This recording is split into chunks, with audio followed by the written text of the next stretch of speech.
عيدة عشيري درس ونقبة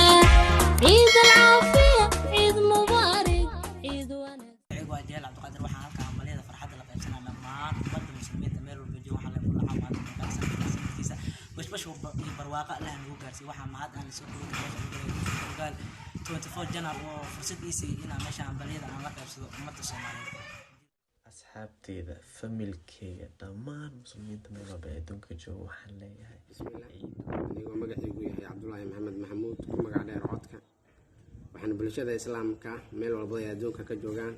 gaar ahaan ummadda Soomaaliyeed ugu hambalyeynaya munaasabadda Ciidul Fidriga oo aan leeyahay كل عام وأنتم بخير عيد مبارك ciidan ciideeda bashbash iyo baraaro rabbi ha nagu gaarsiiyo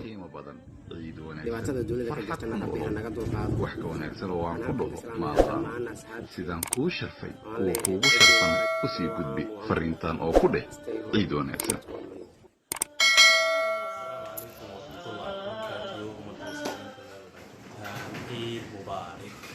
السلام عليكم دمان أمة المسلمين وحيد الله عيد مبارك أهلا أصحابكم في مبارك حيد الله عيد مبارك عيدان عيد فرحات بيبشي برغبة